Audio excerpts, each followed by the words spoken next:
Seigneur, nous avons soif que tu viennes nous visiter encore ce matin. Que tu viennes, Seigneur, encourager. Que tu viennes guérir. Chaîne chrétienne, la couronne de vie. Je suis dans la joie de vous savoir tous connectés pour suivre votre émission hebdomadaire « Ainsi parle l'Éternel ». Donc une émission conçue, créée pour vous, afin de vous apporter la lumière sur des thèmes, des sujets à travers la parole révélée de Dieu. Comme vous le savez tous, je ne suis pas seule sur ce plateau. Je suis avec le serviteur de Dieu, le pasteur Élie Lobognon de l'Assemblée chrétienne Zion Restoration Ministries. Un mot de bienvenue, serviteur. Je bénis le Seigneur pour cette maison, pour la radio, la couronne des vies qui me reçoit.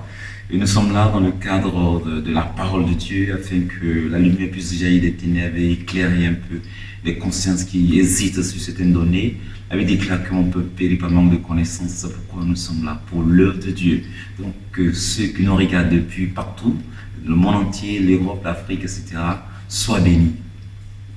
Serviteur Élie Lobognon d'avoir honoré de votre présence sur ce plateau. Bien-aimés dans le Seigneur, amis téléspectateurs, la Bible nous parle d'Abraham, la Bible nous parle du roi David, la Bible nous a parlé de Job, la Bible nous parle de l'apôtre Pierre. Tous ces amoureux de Dieu ont su cultiver leur relation avec Dieu. Et ce qui a entraîné une alliance. Et cette alliance, nous l'avons tous réclamée dans nos prières. Et nous avons réclamé dans nos prières l'héritage de l'alliance que Abraham a tissée avec Dieu. Et donc aujourd'hui, nous allons parler de comment faire une alliance avec Dieu. Serviteur de Dieu, oui, pasteur Élie Lobognon, oui. La première question du jour, qu'est-ce qu'une alliance? Une alliance déjà, c'est pour être très rapidement comme un contrat. Ou bien un pacte. Un contrat. Voilà, c'est un contrat, un pacte que deux entités légales établissent. Le mariage, c'est une alliance. La colonisation est une forme d'alliance. Le discipulat est une alliance. Mais il faut déjà reconnaître que dans l'alliance, il y a des clauses. Comme dans le contrat, il y a des clauses. Chaque partie doit connaître ses clauses, son devoir et ses droits pour les respecter. Donc on retient en gros qu'une alliance, c'est comme une union, c'est comme un mariage, c'est comme un pacte. Et Dieu, en établissant l'alliance avec l'humanité, il veut se faire connaître, il veut se révéler. Donc grosso modo, voici un peu ce qu'on peut dire pour ce qui concerne la définition d'une alliance. C'est un pacte, c'est un contrat, c'est une clause entre deux parties. Il peut arriver que ce soit entre une partie supérieure avec plusieurs personnes, c'est-à-dire Dieu, il est plus grand et il y a beaucoup de nations, mais la partie supérieure a le devoir de protéger les autres parties. Et les autres parties qui sont protégées ont le devoir de payer la dîme ou bien en tout cas d'obéir à l'autorité supérieure. Il peut aussi y avoir une alliance entre deux parties égales, entre un homme et une femme. Il peut aussi y avoir plusieurs types d'alliances. Voilà. D'accord, donc c'est la définition globale en fait que vous donnez de l'alliance. Tout à fait. Donc nous allons aller un peu plus en profondeur. Un non-chrétien peut-il faire une alliance avec Dieu? Bon, en ce moment, c'est pas possible. En ce moment. Voilà. En ce moment, c'est pas possible parce que Dieu a commencé avec les hommes de Dieu que vous avez cités. Il a commencé avec Noé, avec l'arc-en-ciel, avec Abraham, la circoncision, et avec Moïse, les 10 commandements. Et les 10 commandements étaient un conducteur pour nous conduire vers Jésus-Christ de Nazareth. Et donc, par rapport aux 10 commandements, c'était Jérusalem qui était le centre. Tout le monde partait sur la montagne Zion pour prier. Mais après celui-là, le Seigneur s'est rendu compte que l'alliance était juste mosaïque, c'était pour le peuple d'Israël. Il fallait élargir l'alliance aux autres nations, aux nations païennes. Donc le Seigneur Dieu a envoyé Jésus-Christ. Et la mort à la croix et la résurrection est une autre forme d'alliance supérieure à l'alliance mosaïque qui inclut les nations. Donc toute personne qui veut faire alliance avec Dieu doit passer par Jésus-Christ. Forcément passer par Jésus-Christ. Forcément. Obligatoirement. Sinon Jésus serait mort en vain. Il faut forcément passer par Donc l'ami, le téléspectateur qui nous regarde, qui n'est pas encore donné sa vie au Seigneur Jésus-Christ, Ben, notre rôle et notre devoir, c'est d'annoncer Jésus, c'est de l'exhorter à connaître Jésus-Christ de Nazareth. Jésus est venu pour que de son sang, qui est une forme et toute... Il faut aussi remarquer que les éléments de l'alliance, il y a le sang. Le sang a la même valeur que la parole, a la même valeur que l'esprit. Et donc, le sang de Jésus qui a coulé pour les nations. Pour les nations. Donc, s'il y a un musulman, s'il y a un bouddhiste, s'il y a un hindouiste, quelqu'un qui nous regarde, qui voudrait se connecter à Dieu, ben lui-même, il a dit, Jésus, en Jean chapitre 14, verset 6, je suis le chemin, la vérité, la vie. Donc, par le chemin de Jésus, on pourra établir une alliance effective et supérieure avec Jésus-Christ de Nazareth ou avec Dieu.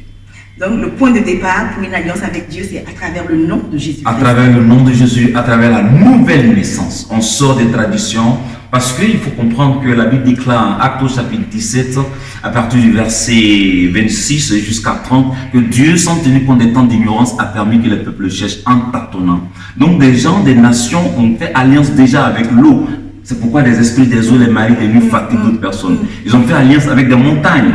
C'est pourquoi Jésus parle à la femme samaritaine, vous adorez des dieux que vous ne connaissez pas. Ils ont fait alliance avec des bois, etc. et tout ça. Dieu avait permis ces choses-là en attendant Jésus. Mais maintenant que Jésus est venu, Dieu dit à toute personne de venir à Jésus-Christ pour naître de nouveau, sortir des premières alliances et entrer dans l'alliance supérieure. Merci pour toute cette lumière. Serviteur de Dieu, une alliance avec Dieu engage à quoi? Okay. Parce que ce n'est pas une alliance avec un être humain. Ce n'est pas une alliance avec le mari, avec la femme, avec son employeur, mais une alliance avec Dieu. C'est plutôt spirituel. Donc ça nous engage à quoi? Ça engage le frère, la sœur qui souhaiterait tisser une alliance avec Dieu. Ça l'engage à quoi? Elle souhaiterait savoir. Parce que dans les clauses d'un contrat, on a tous les détails. Et donc là, avec Dieu, ça nous engage à quoi? En fait, Dieu veut notre fidélité. Dieu veut notre soumission. Dieu veut notre engagement. Et quand Dieu fait une alliance avec quelqu'un, c'est parce qu'il veut s'y révéler. Dieu a une vision. Dieu est un apôtre, c'est un grand visionnaire.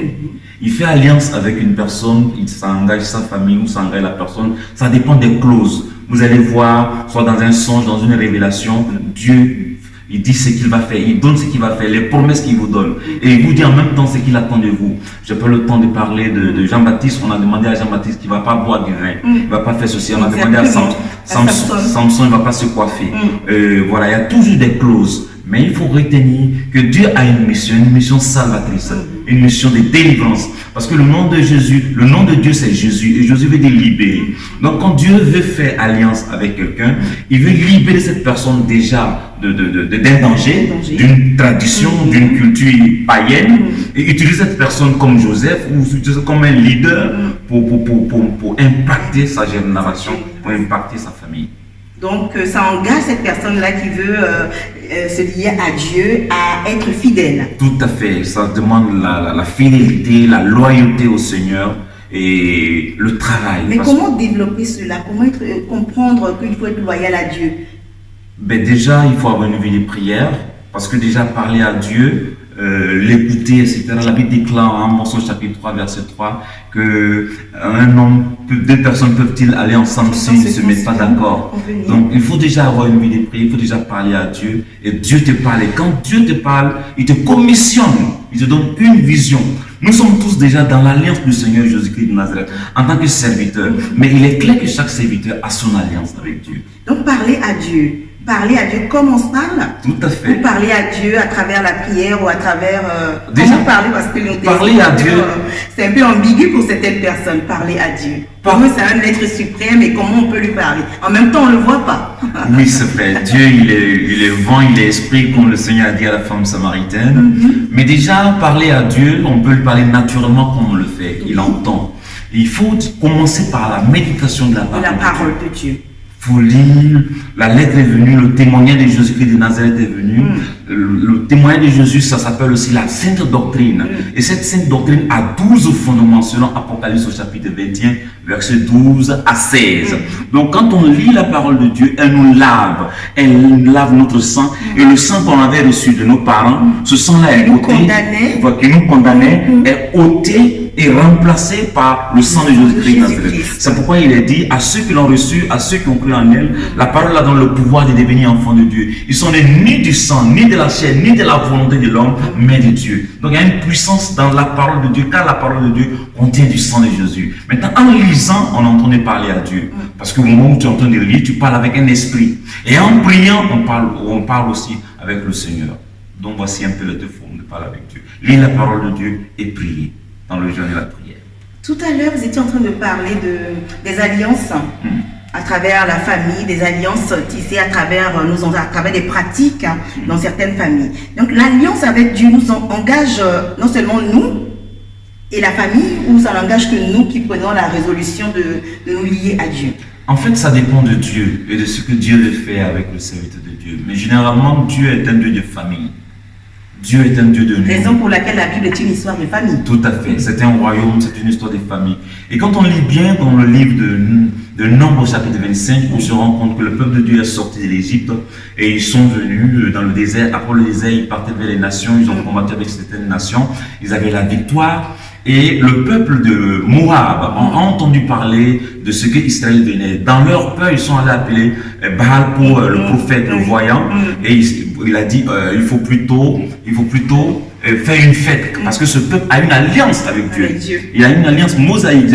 Et cette alliance leur donne la force. Cette alliance leur fait d'eux un peuple extraordinaire. Donc ce qu'on peut faire, il faut faire en sorte que ce peuple rompe l'alliance. Il faut que ce peuple, si le peuple a rompu l'alliance, alors il sera affaibli. Ils ont donc organisé une fête et ils ont participé. Quand Israël a participé à la fête, Dieu était en colère, Israël a commencé à être faible. Mais la Bible dit Eliezer, qui est de la descendance d'Aaron, a pris son couteau et a commencé à tuer ses frères. Donc c'est comme s'il a défendu la parole de Dieu. Il a défendu Dieu. Dieu a prophétisé au travail de Moïse, qui fait alliance avec Eliezer, avec lui et toute sa descendance. Et quand Dieu fait alliance, c'est sur 4 générations, c'est sur 1000 générations. Voilà, c'est sur 1000 générations. Et donc, ce que nous possédons, par exemple, nos biens, tout ce que nous avons, cela est engagé également par l'alliance avec Dieu. Tout ce que nous possédons également, c'est pas que la famille, c'est pas que le mari, la femme, les enfants, nos familles éloignées, mais c'est également tout ce que nous possédons. Tout ce que nous possédons. Donc le travail, le compte en banque, les biens, tout ce que nous possédons rentre dans cette alliance. Rentre dans cette alliance. Et cette alliance peut être matérialisée par un hôtel. Donc tu peux bâtir un hôtel, dans ta chambre tu peux bâtir un hôtel. Mais déjà on sait qu'on a la grande alliance avec Jésus. Mais dès que Dieu se révèle à toi, la Bible dit en Jean au chapitre 14, versets 21 à 23, que si vous m'aimez, vous gardez mes commandements. Et moi et mon Père, nous vous aimerons et nous viendrons chez vous et je me ferai connaître. Et donc tu peux être à l'église et Dieu peut ne pas se révéler à toi. Tu peux ne pas le connaître. Bien sûr. Parce que même en Jean chapitre 14, verset 7, Philippe a demandé à Jésus, montre-nous le Père et c'est tout. Et Jésus a dit, mais Philippe, tu es avec moi depuis longtemps, tu veux voir le Père. Le Père est esprit, on ne le voit pas. Si tu veux le voir, l'esprit est dans le corps. Et c'est ce corps-là qui est le Père lui-même. Celui qui m'a vu a vu le Père. Donc on peut être chrétien et ne pas voir Jésus. On peut être chrétien et ne pas connaître Jésus. Fréquenter une assemblée, parler de la parole de Dieu, en prêcher autour de nous et ne pas connaître Dieu. Et ne pas connaître Dieu. Et ne pas connaître Jésus. Et pour que Dieu te connaisse, Dieu déjà lui-même t'invite. Il a dit en Osée au chapitre 2 verset 16, je t'attirerai, je te conduirai dans le désert et là-bas je parlerai à ton cœur. C'est au pied de la croix, quand Dieu veut faire alliance avec toi, soit au travers d'une maladie. L'alliance ne vient pas comme ça. Dieu a un souci, il veut te donner un don de guérison, toi-même tu vas être malade d'abord. Dieu veut donner une grâce de richesse, toi-même tu vas être pauvre d'abord. Dieu veut faire quelque chose, il y a un antécédent, quelque chose qui se passe avant l'alliance. Il commence toujours par un point culminant, on va y choisir on va dire un domaine précis de ta vie, ou un département où il choisit, où il occasionne la chose pour qu'il puisse tisser l'alliance avec toi. Je n'ai pas bien compris. En fait, les téléspectateurs non plus ne comprennent pas. Oui, parce qu'en fait, quand Dieu nous crée, il a mis en nous, comme il a dit à Jérémie, je t'ai établi prophète depuis les nations. Les parents de Jérémie étaient des sacrificateurs, c'est-à-dire des prêtres. Donc la destinée de Jérémie, normalement, il devait être prêtre comme son père. Mais Dieu lui apparaît en songe pour dire, toi tu ne seras pas prêtre comme ton père, comme ton grand-père, mais toi tu vas être prophète. C'était rare en Israël. Donc la première fois quand Jérémie a prophétisé, ça a étonné tout le monde. Donc ça dépend. Quand Dieu veut faire alliance avec toi, en fonction du don qu'il a mis en toi, comme prophète, comme docteur, comme homme d'affaires, comme femme d'affaires, je ne sais lequel, mais chacun de nous est né pour une mission. Chacun de nous est né pour une vision. Chacun de nous est né pour quelque chose. Et pour aller plus loin dans cette vision, tu as besoin d'une alliance. Et cette alliance a des clauses. Donc, pour aller plus loin, pour atteindre l'objectif, pour accomplir ce à quoi Dieu t'a appelé sur terre, tu es obligé de passer par l'alliance avec Dieu, l'alliance avec Jésus-Christ. Tout à fait. L'alliance avec Jésus-Christ déjà, Oui. mais une alliance personnelle, une alliance individuelle, où le Saint-Esprit t'apparaît. Mais comment y arriver? Ben, Comment y arriver? Parce que c'est plutôt ambigu pour certaines personnes qui nous regardent. Mais comment y arriver? Une personne dira, mais j'ai du mal à entendre la voix de Dieu. Je ne sais pas comment Dieu parle. Est-ce qu'il parle comme je parle maintenant là ou pas? Certains se posent cette question. Moi, un jour, il y a un frère qui m'avait posé la question. Parce que je lui disais, mais par rapport à cette situation, le Seigneur m'avait déjà parlé. Il me dit, mais comment vous y arrivez? Comment vous y arrivez à entendre la voix de Dieu? Et donc, c'est sûr que ce frère est à l'écoute et il est en train de nous regarder. ben, Dieu parle tantôt d'une manière, tantôt d'une autre, nous dit le livre de Job au chapitre 33, à partir du verset 14 jusqu'au verset 23. Dieu peut parler par des songes, Dieu peut parler par une prophétie, Dieu peut parler par sa parole déjà. Il y a des textes bibliques, quand tu les lis, c'est comme si Dieu parle à toi. Exactement. Dieu te parlait. Et chaque homme de Dieu se retrouve soit en Isaïe 42. Moi, par exemple, je me retrouve en Isaïe 42, verset 1 au verset 9. On parle de moi. Si ce n'est pas le cas, Dieu peut te parler en songe. Dieu peut prendre la tête de ton pasteur d'une autorité et vous dire, voici ce que je veux faire avec toi. Dieu a parlé à Samson, Dieu a parlé à Joseph, dans le songe qu'il va être soleil, ses parents vont venir se courber à lui. Déjà, c'est des signes de l'alliance. Mais je pense que Dieu parle, Dieu est un Père qui parle, mais nous sommes tellement préoccupés que nous ne faisons pas attention à ce que Dieu dit. Sinon, il y a des songes qui reviennent, D'ailleurs, combien parmi nous considèrent les songes? Nous ne sommes pas nombreux. Alors que Dieu parle, le songe c'est le domaine du prophétique. Dieu est prophète, il est esprit. Donc Dieu il parle. Si on a l'habitude, il faut juste s'asseoir un peu. Ça ne sert à rien de courir à gauche, à droite. Il faut plutôt prendre du temps pour chercher Dieu. Il a dit en Matthieu chapitre 6 verset 33, cherchez premièrement le royaume de Dieu. Il faut premièrement chercher Dieu. Le temps qu'on prend pour chercher l'argent, le temps qu'on prend pour chercher l'or, il faut prendre ce temps-là pour chercher Dieu. Comment marcher avec lui en intimité? Comment est-ce qu'il te parle? Chaque enfant de Dieu a la façon d'écouter Dieu. Dieu nous parle. Tu peux être prophète, tu es en train de parler, et Dieu peut te dire, bon, c'est bon. Ou on t'invite, tu demandes des signes. Est-ce que je dois aller à telle télé? Est-ce que je dois faire ceci, cela? Donne-moi des signes. Gédéon a dit, si c'est vraiment toi, je veux que hier, ce côté soit mouillé. Dieu, il parle, il répond. Seulement, ne dis pas que ce qu'il m'a dit, c'est une voix faible, c'est négligeable. Je veux qu'il crie d'abord avant que je croie. Non. C'est pas la foi. Considère ça, accepte et commence et tu vas voir le résultat. Si le résultat n'est pas bon, c'est pas Dieu qui t'a parlé. Mais si le résultat est bon, ça se fait 2 fois, alors tu retiens ça. Voici comment Dieu me parle. Et ça, c'est le premier.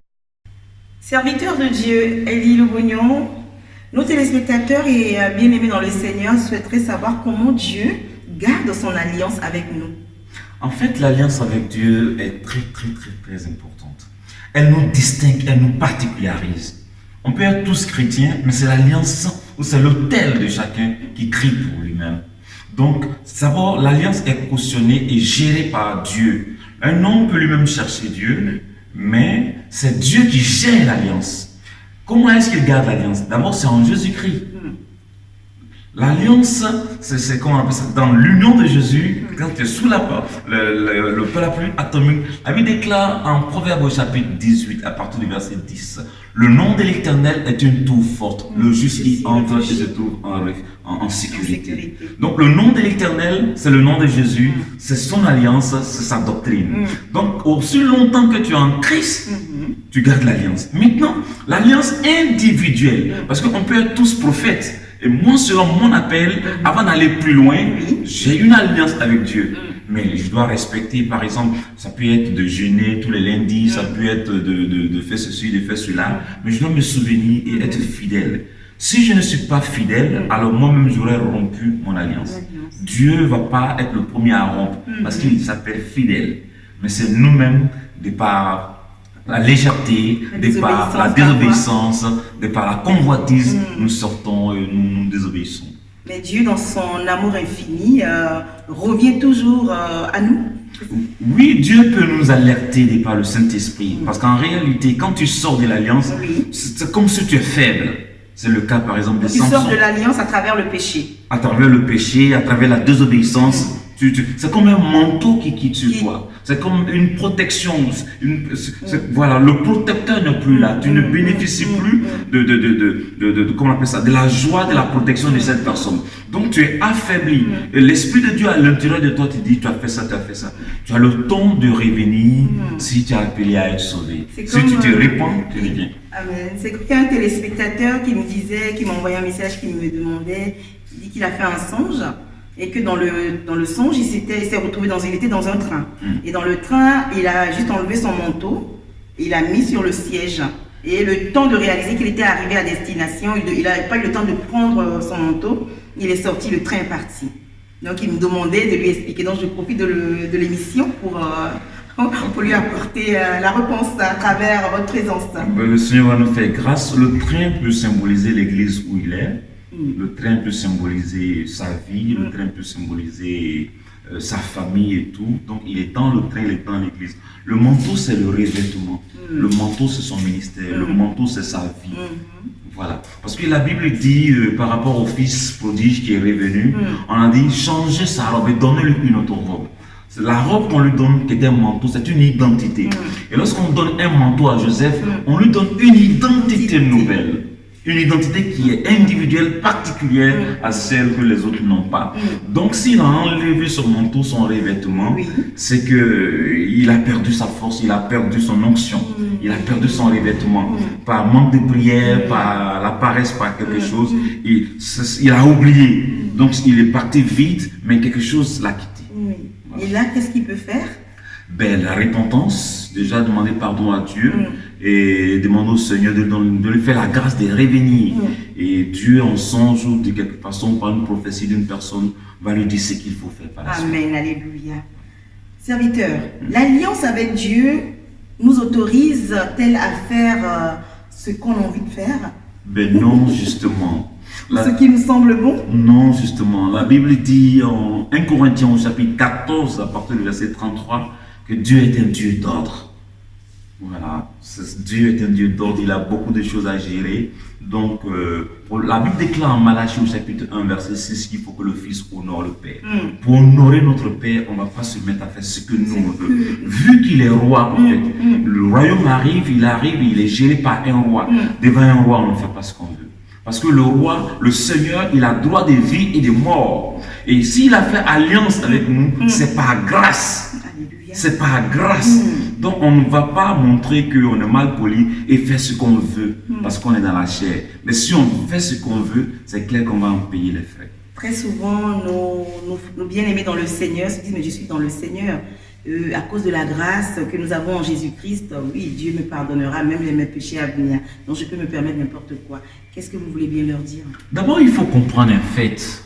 Le mot grâce doit se comprendre par la présence de la loi. La loi nous fait entrer dans l'alliance mosaïque. Et les Juifs qui sont concernés par cette alliance mosaïque, en ce moment, sont sauvés par mérite. Parce que leurs parents ont gardé la loi. Et c'est quand ils prient, ils demandent, c'est par le mérite. Et le Saint-Esprit ou Jésus-Christ, quand il est mort, il a élargi le salut aux autres nations. Donc nous, on ne s'approche plus à Dieu par mérite parce que nos pères n'ont pas été adorateurs de Jésus. Nos pères ont été adorateurs des idoles. Personne n'a fait le travail pour nous. Mais les Juifs, eux, leurs parents ont déjà travaillé au temps de Moïse. Donc, on dit qu'on a la grâce parce qu'on a accès à la bonne nouvelle. À travers Jésus-Christ. C'est d'abord ça qu'il faut comprendre, le mot grâce. Jésus n'était pas venu entièrement au début pour nous. Mais à cause de ce que les siens l'ont refusé, maintenant Dieu a permis qu'il vienne vers nous. C'est ça d'abord la grâce. On a eu la grâce d'avoir la bonne nouvelle qui ne nous était pas destinée. Maintenant, quand on est en Christ, il y a ce qu'on appelle des clauses internes que Christ lui-même nous impose. Et par le Saint-Esprit. Mais si tu n'obéis pas, c'est clair que tu vas perdre. Il n'y a pas d'alliance sans clause. Il n'y a pas de grâce sans clause. Puis-je rompre mon alliance avec Dieu? Le frère, il dit, je rencontre trop de difficultés. La dernière fois, il y avait une sœur qui était en train de me dire que quand elle était dans le monde, elle était en paix, mais depuis qu'elle est venue dans le Seigneur, elle a beaucoup de combats. Et donc, elle se pose des questions. Et là, la dernière question qui me revient à l'esprit, est-ce qu'on peut rompre son alliance avec Dieu? Je suis sûre que certaines personnes se posent cette question, mais quand j'étais mieux quand j'étais dans le monde. Non. Donc certaines, ça leur revient, est-ce que je peux rompre mon alliance avec Dieu? L'alliance qu'on a avec Dieu, c'est une autorité qui nous protège. C'est comme si on disait, est-ce que je peux sortir de la protection de Dieu? Oui, exactement. Et je ne peux pas comprendre ça. Parce que si la France, par exemple, est dans une alliance avec le Congo ou la Côte d'Ivoire ou un certain pays, la France protège. S'il y a un voisin qui attaque, la France a le devoir d'aller protéger. Maintenant, quand quelqu'un dit, est-ce que je peux sortir? Il faut comprendre que peut-être cette alliance ou cette communion ou ce mariage est devenu nuisible. Or, le mal ne vient pas de Dieu. Si c'est avec un homme, on peut dire je vais rompre. Si c'est avec sa femme ou avec... Parce que ça ne me profite plus, je peux rompre. Par rapport à rompre déjà, je me souviens que en Genèse au chapitre 14, il y avait 5 nations au sud, au niveau de la mer Morte, qui étaient en alliance avec 4 nations au nord. Ces 4 nations étaient gérées par Kedalaomer. Mais après 12 ans, ils ne pouvaient plus supporter. Dans la 13e année, ils ont rompu. Mais dès qu'ils ont rompu, Kedalaomer est venu leur faire la guerre. Avec des hommes, on peut rompre. Mais avec Dieu, ce serait sot. Ce serait véritablement être perdu de vouloir rompre. Si cette alliance est rompue avec Dieu, on se livre directement à l'ennemi. À l'ennemi de Dieu, qui est le... Mais en fait, Dieu, il a 2 faces en fait. C'est une épée, comme dit Hébreux 4:12, à 2 tranchants. L'autre tranchant, c'est la bénédiction, et l'autre tranchant, c'est la malédiction. Donc, tous ceux qui ont croisé Jésus, tous ceux qui sont unis, ont été transformés et ont été positivés, ils ont été boostés. Personne, que ce soit la femme qui a eu les règles, que ce soit Bartimée qui ne voyait pas, personne n'est entré en alliance, personne n'a connu Jésus et il soit resté la même personne. Mais comment faire pour sortir de Jésus-Christ de Nazareth? Comment vouloir sortir? Comment vouloir rompre l'alliance? Dieu, si tu es dans des difficultés, bien aimé, toi qui m'entends, s'il y a une maladie qui te fatigue, s'il y a la pauvreté qui te fatigue, c'est que Dieu est en train de mettre en toi la croix. Dieu dit de porter ta croix. Dieu est en train de t'attirer dans le désert. Dieu te fait sortir de ton environnement où ta maman, ou ton papa, ou les autres t'aiment. Dieu veut t'envoyer quelque part où tu es seul pour parler à ton cœur. Attends, Dieu veut te parler. Et ce qu'il va te dire sera ta destinée. Quand tu vas revenir du désert, quand tu vas revenir de là, ce que tu vas dire aux autres sera différent. Tu vas passer des personnes ordinaires à une personne extraordinaire, parce que dans le désert, tu auras écouté Dieu et tu sais de quoi tu es en train de parler. Ta vie aura été un témoignage. Ne sors pas parce que sous prétexte que tu es fatigué ou tu n'es pas encore marié. Non. Dieu veut faire quelque chose. D'ailleurs, quand Dieu tarde, comme la naissance de Jean-Baptiste, comme la naissance de tel, c'est que ce qui arrive doit être précieux. Il faut attendre, ce qui arrive doit être précieux. Ne sors pas de la protection de Dieu, ne sors pas du parapluie de l'Éternel. Ce serait avoir tort. Donc, serviteur de Dieu, un mot de la fin pour nos téléspectateurs et bien-aimés dans le Seigneur.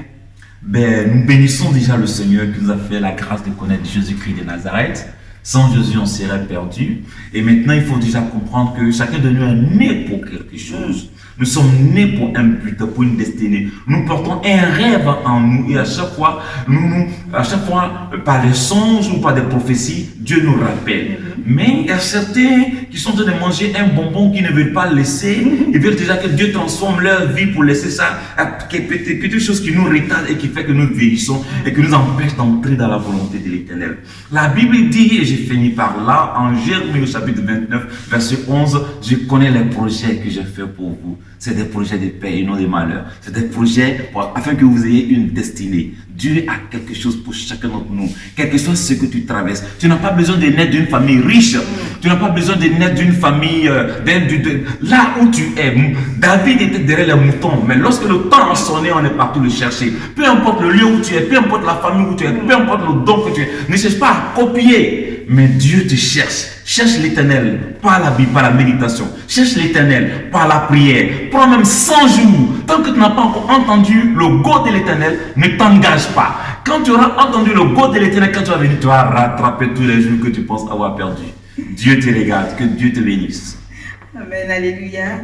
Serviteur, pour les bien-aimés dans le Seigneur qui souhaiteraient communier avec vous, partager la parole de Dieu avec vous, à quelle adresse peuvent-vous? Je suis au 07 68 60 41 28. Parfait. Merci les bien-aimés dans le Seigneur, merci amis téléspectateurs, merci d'avoir été en notre compagnie durant cette émission Ainsi parle l'Éternel. Que Dieu vous bénisse et à très bientôt. Soyez connectés.